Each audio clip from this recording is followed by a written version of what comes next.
Hi, I'm going to do a reading of the reading. You may either read it to yourself or you can use this one to follow along. The Voyage of Magellan. It remained for Ferdinand Magellan, a Portuguese seafarer, to test whether the world was round, and if it was the real Indies, could be reached by sailing west, and if there was a water passage through North America and South America. Like Columbus, Magellan found it difficult to convince others to sponsor and finance an expedition.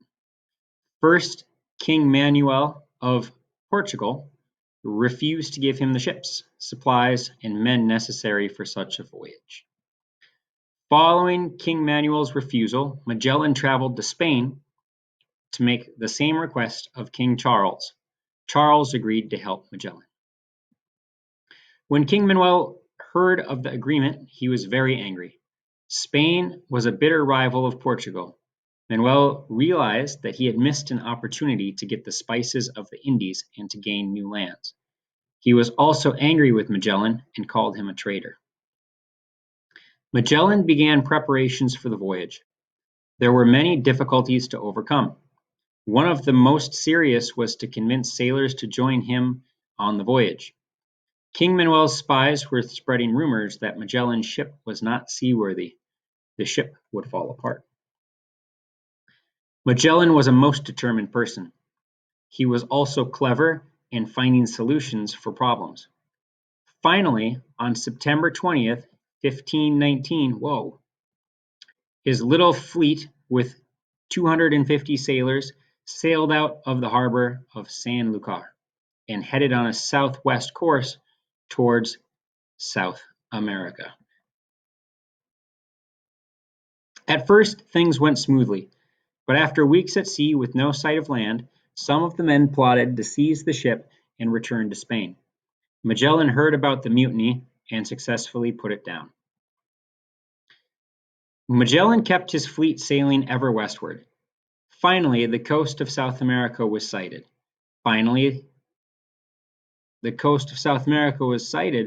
Mr. Geving. Type correctly. I'll fix that for you.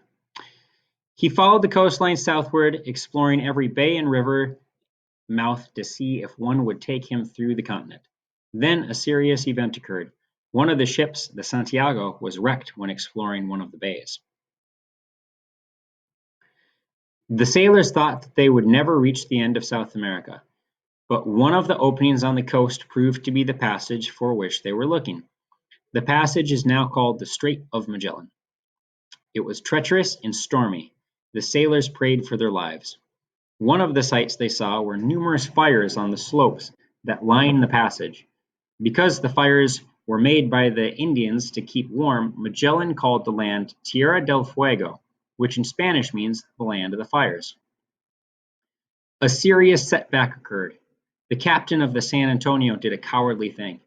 He turned his ship around and went back to Spain.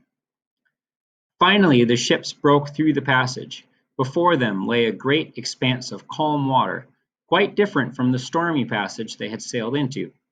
The peacefulness of the water led Magellan to name it the Pacific Ocean. On and on the ship sailed, always west. Months went by with no sight of land. The men were becoming more and more discouraged and desperate. Finally, when all seemed lost, land was sighted.